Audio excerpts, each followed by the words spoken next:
राम राम साथियों। वंदे मातरम। स्वरचित एक्सीडेंटल हेरिटर दुर्घटनाग्रस्त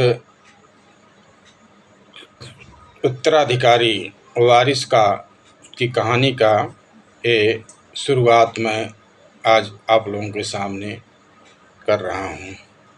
आप लोग इस पूरी कहानी को जब सुनेंगे समझेंगे तो बिल्कुल ये चीज़ क्लियर हो जाएगा कि हमारे देश में, हमारे समाज में इतना बड़ा अपराधी रेपिस्ट क्यों पैदा हो रहे हैं। वर्ष 2012 नवंबर का महीना, दिल्ली। वातावरण ठंड से ढका हुआ। रात्रि के 12 बज रहे होंगे। दिल्ली शहर प्राकृतिक आपदा की चपेट में। धरती कांपने लगी, भूचाल आ गया। अंतरिक्ष में अनेक उल्कापात होने लगा। वृक्षों को उखाड़ती विराट वायु चलने लगी। घटनाओं ने ऐसा सघन रूप धारण कर लिया कि सूर्य, चंद्र आदि ग्रहों के टकराव से समुद्र में ऊंची तरंगें उठने लगी। जंगल व कस्बों में गीदड़ व उल्लुओं के भयानक शब्द के बीच सियारियां मुख से दहकती आग उगलकर अमंगल शब्द निकालने लगी।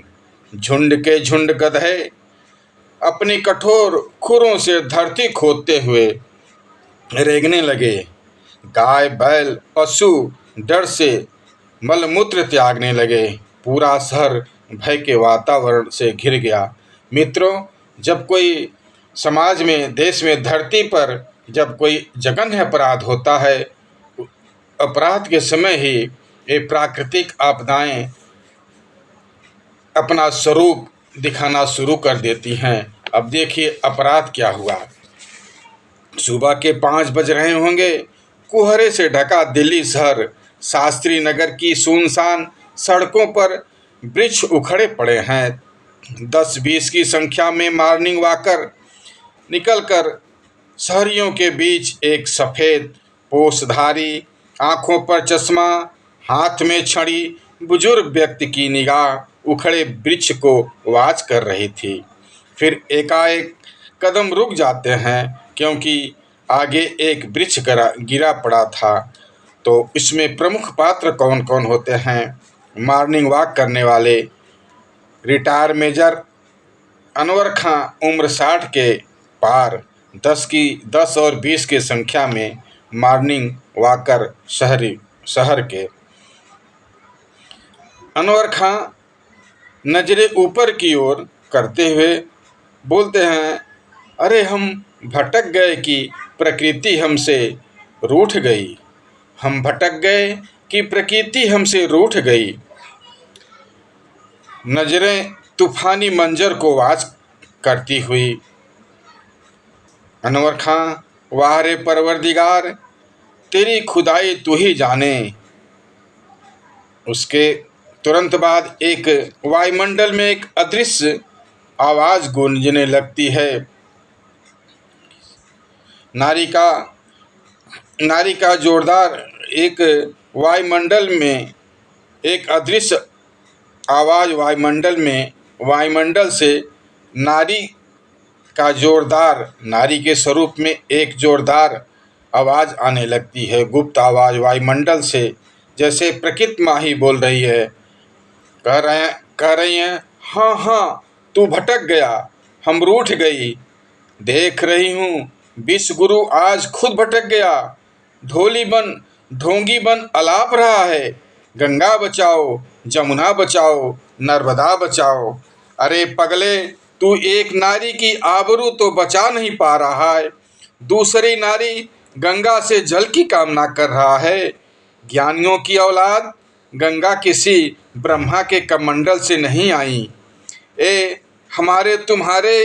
तुम्हारे ही पूर्वजों का कर्म बंडल है, जिसे हम जल स्वरूप में दे रखा है। पगले, क्या ये संभव है कि एक बेटी का दमन और दूसरी बेटी गंगा से जल की कामना? नामुमकिन। क्रोध में ऊंची आवाज, मैं प्रकृति हूँ, नारी हमारी बेटी है। कोई भी माँ बेटी की आबरू से खिलवाड़ करने वाले को क्षमा नहीं करती।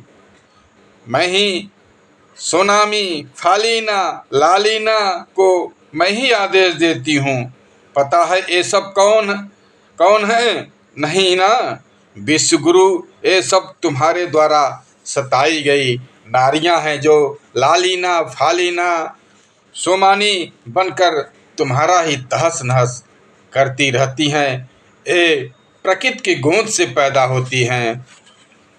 बिखरे हुए टहनियों व पत्तों के बीच मेजर घबराए मुद्रा में दाएं बाएं देखते हुए आगे बढ़ते जा रहे हैं। मेजर की नजरें एकाएक सड़क की बाईं पटरी पर स्थिर हो जाती है। समीप पहुंचने पर एक अर्धनग्न युवती करा रही थी। बदन पर कई चोट के निशान। देखते ही देखते 50 की संख्या में मॉर्निंग वॉकर उस युवती के पास इकट्ठे हो गए। तेज हवा के झोंकों से युवती के फटे वस्त्र बदन से हटने लगे। मेजर अनवर खां, रेप की शिकार युवती, 50 की संख्या में मॉर्निंग वॉकर, शास्त्री नगर प्रभारी मिस्टर अर्जुन 5 पुलिस बल एम्बुलेंस के वैन के साथ पहुंचते हैं। मौन वातावरण को भंग करती एक अत्यंत करुणामय गीत वायुमंडल में गूंजने लगती है। उस अर्धमूर्छित युवती को जब ये महसूस होता है कि हमारे चारों ओर भीड़ लग गई है, मेरे फटे वस्त्र मेरे शरीर से अलग हो रहे हैं, मेरे पास इतना हाथों में इतना दम नहीं है कि मैं अपने वस्त्र को अपने तन से ढक लूँ, और ये तमाशाबीर खड़े होकर तमाशा देख रहे हैं। तो उसी समय प्रकृति के गूंज से वायुमंडल से एक आवाज़ आती है, कातर नेत्र कहे अबला, धरती मतवा प्रिया तिरिया क तू ही हरि ले तू, भरी महजत की अखिया, लजिया बस आज तू ही ढकी ले तू। जब संगीत के स्वर वायुमंडल में गूंजने लगे तो प्रकृति माँ घबरा गई। एकाएक तेज हवा के झोंकों से वृक्ष के पत्ते उड़कर युवती के बदन को चारों ओर से ढक लेते हैं। उपस्थित भीड़ की नजरें आसमां से गिरते एक तिरंगे पर पड़ती है। उड़ता हुआ तिरंगा युवती के बदन को ढक लेता है। भीड़ की नजरें शर्म से झुक जाती हैं। आनन फानन में हूटर बजाती पुलिस टीम पहुंचती है। इंस्पेक्टर अर्जुन भीड़ को हाथ जोड़ता हुआ, प्लीज़ आप सब लोग अब पीछे हट जाएं। आप आपात नंबर पर कॉल कर आप अपनी अपनी जिम्मेदारी से बरी हो गए हो। अब आगे मसाल जुलूस की तैयारी में लग जाओ आप लोग। आनन फानन में पुलिस बल युवती के शरीर से तिरंगा हटाने लगे। मेजर अनवर खां सामने आकर, नो इंस्पेक्टर नो, ये तिरंगा सिर्फ सिपाहियों और नेताओं की शहादत के लिए नहीं है। इस तिरंगे पर हर भारतवासियों का अधिकार है। इंस्पेक्टर अर्जुन, ओके अंकल, मासूम मुस्कान के साथ, अंकल हमें तो कुछ और ही राज दिखता है। ए पुलिस ऑफिस से निकलकर ए तिरंगा इस युवती के बदन पर गिरने का कारण कुछ और है। ये साधारण युवती नहीं, कोई महाशक्ति है। आनन फानन में युवती को एम्बुलेंस में डालकर पुलिस टीम हॉस्पिटल की ओर बढ़ती है। मेरे मित्रों, अब कहानी का दूसरा पार्ट मैं कल फिर आप लोगों के सामने वीडियो बनाकर अपलोड करूँगा। जय हिंद, जय भारत, वंदे मातरम।